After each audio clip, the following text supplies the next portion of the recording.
Alors ce sont les mêmes filets que pour le bagage, sauf qu'ils sont un peu plus fins. Ce sont des filets qu'on appelle en microfibre. Donc ils sont sortis il n'y a pas longtemps. Donc pour les chauves-souris c'est bien parce qu'avec leur sonar elles sont capables de détecter un filet en fait à piaf. Donc on sont capables de l'éviter si elles le captent. Leurs ultrasons, une fois qu'elles vont détecter l'épaisseur du filet, même si elles ne le voient pas avec leurs yeux. Alors ça c'est encore plus fin, donc ça prend mieux. Par contre, comme c'est très fin, leurs dents coupent mieux aussi. Donc il faut une saison. Donc on leur met une petite marque blanche sur les pattes avec de la peinture à l'eau. C'est pour si on les rechoppe dans la nuit, on sait qu'on les a déjà chopés, quoi. Mais c'est rare qu'on les rechoppe. Puis le murin de Breton, il a des petites oreilles. Donc on mesure l'avant-bras, c'est ça. On mesure le 3e doigt et le 5e doigt, celui-là et celui-là. Pour des espèces qui se ressemblent, qui ne sont pas faciles à identifier, ça peut être des critères discriminants en fait. On prend pas mal de mesures, on prend le poids, on voit si tout va bien. En spatula, avec comme des spatulas à ski qui remontent là, plic, pas comme ça.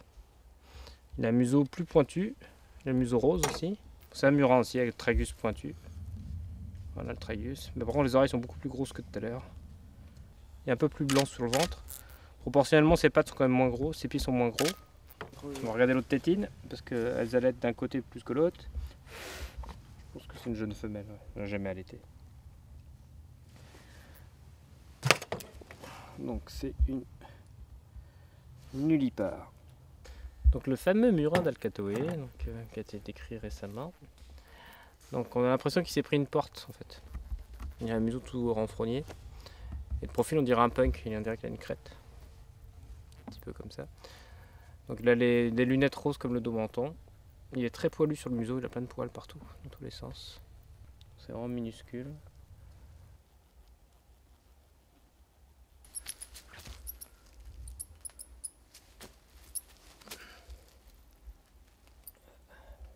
Alors on a un joli grand murin, grosse bébête de chez nous, hein.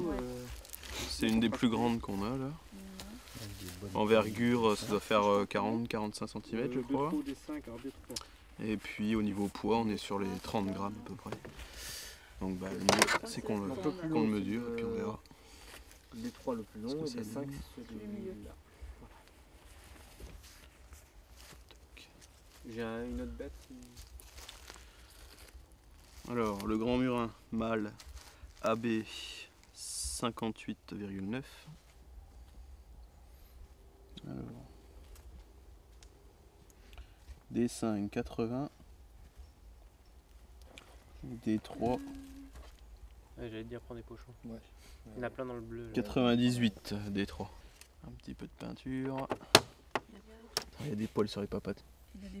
Autre critère.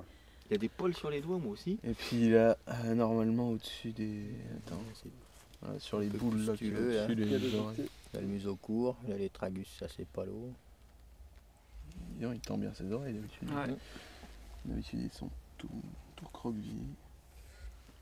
51 D5. 7 grammes et demi. Oui. Là j'ai un murin de l'intérieur.